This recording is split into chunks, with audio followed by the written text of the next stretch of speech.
Benin City, 1986. Fear choked the air. The once bustling streets, filled with the sounds of laughter and commerce, had fallen eerily silent. The vibrant markets, where vendors once called out to passers-by, were now ghostly echoes of their former selves. The city, known for its rich culture and history, was now a shadow of its past. The streets, once vibrant, were now haunted by shadows. People moved quickly, heads down, avoiding eye contact. The once familiar faces of neighbors and friends were now masked with fear and suspicion. The lively chatter that once filled the air was replaced by hushed whispers and hurried footsteps. The city, once a beacon of life, was now a place of dread. A sinister cloud of dread hung over the city. No one was safe. The dark clouds that loomed overhead seemed to mirror the growing sense of unease that gripped the hearts of the residents. Every corner, every alleyway held the potential for danger. The once familiar streets now felt like a labyrinth of fear, where every turn could lead to an encounter with terror. Lawrence Anini, a name whispered in terror, had arrived. The police seemed powerless. Anini's reign of terror was swift and brutal. His name became a symbol of fear, a reminder of the city's vulnerability. The police, who were once seen as protectors, now seemed helpless in the face of this new threat. Their efforts to capture him were met with failure, and their presence only served to heighten the sense of panic. Their presence, usually a comfort, now fueled anxiety. The sight of police vehicles patrolling the streets, once a reassuring image, now filled the residents with dread. The officers, who once walked with confidence, now moved with caution, their faces etched with worry. The community, which once looked to them for safety, now watched them with a mix of fear and desperation. Anini was always a step ahead. His cunning and ruthlessness made him a formidable adversary.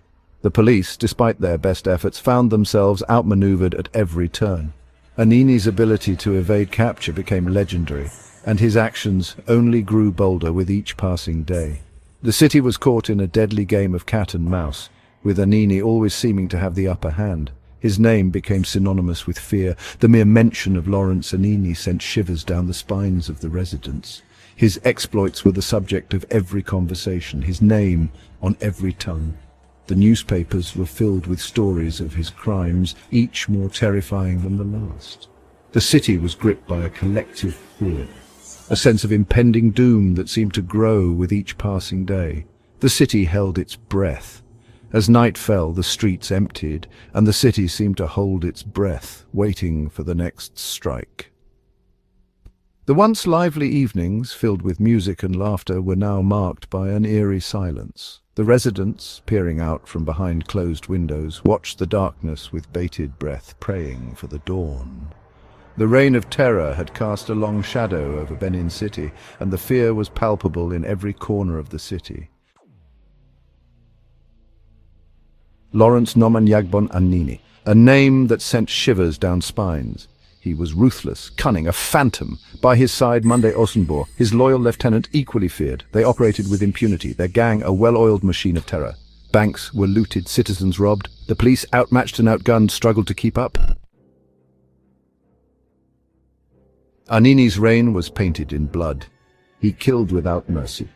His name struck fear into the hearts of many, and his actions left an indelible mark on the history of Benin City. The streets, once bustling with life, became silent witnesses to his brutality.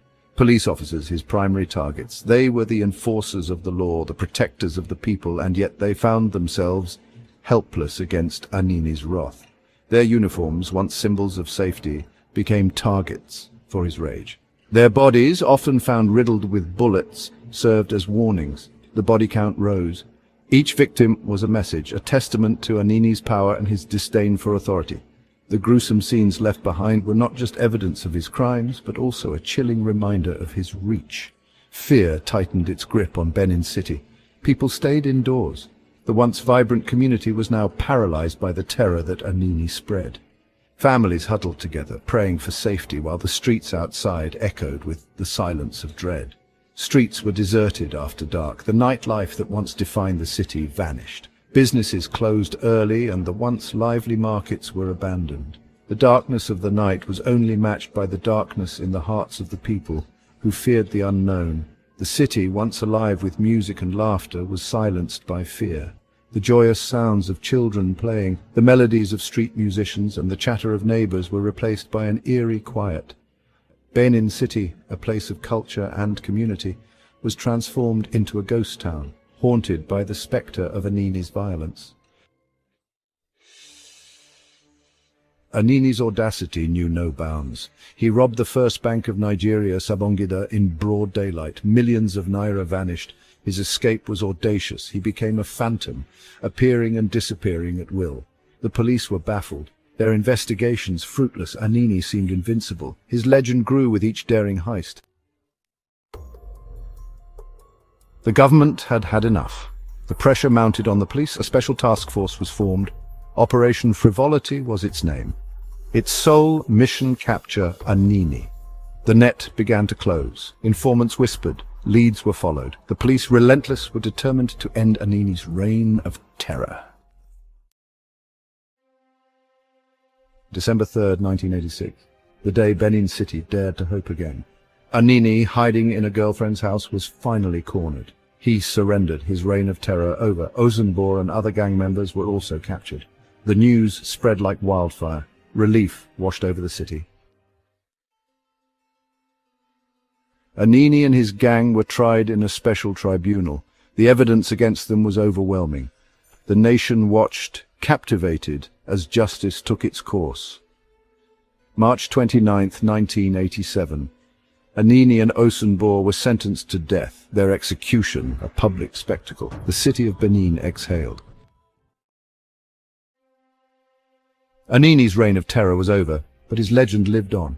He became a folk hero to some, a symbol of resistance against corruption and oppression. His story, told and retold, became folklore, a cautionary tale, a reminder of a time when fear ruled the streets. Anini's legacy is complex. He was a ruthless criminal, a cold-blooded killer, but he also exposed the flaws in society, the corruption, the inequality. His story serves as a reminder of the fragility of peace, the importance of justice, and the enduring power of hope. Anini's capture brought immense relief to Benin City. For years the city had been gripped by fear, with residents living in constant dread of the notorious criminal and his gang.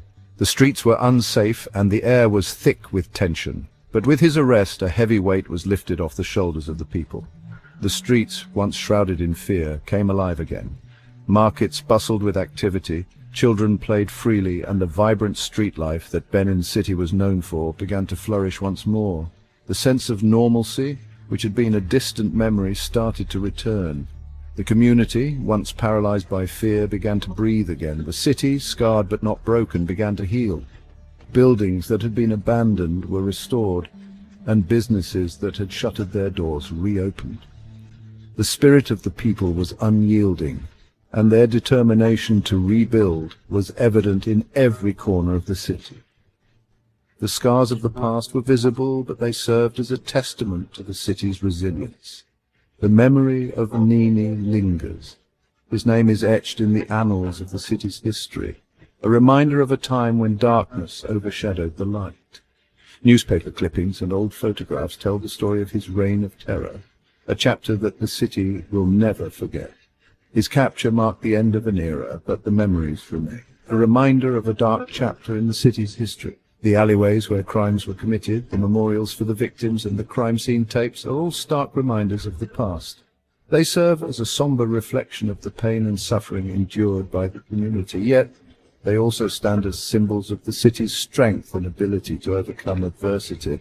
But it is also a testament to the resilience of the human spirit, the power of hope. The people of Benin City came together, united by a common goal to rebuild and restore their beloved city. Community events were organized, and the faces of the residents, once marked by fear, now shone with hope and determination. The collective spirit of the community was unbreakable, and the enduring belief in a better tomorrow. As the sun rose over the city, it symbolized a new beginning. Families gathered in parks, children played in neighborhoods, and the laughter that had been silenced for so long echoed once more. The city, though forever changed, looked to the future with optimism. The story of Benin City is one of resilience, hope, and the unwavering belief in a brighter future.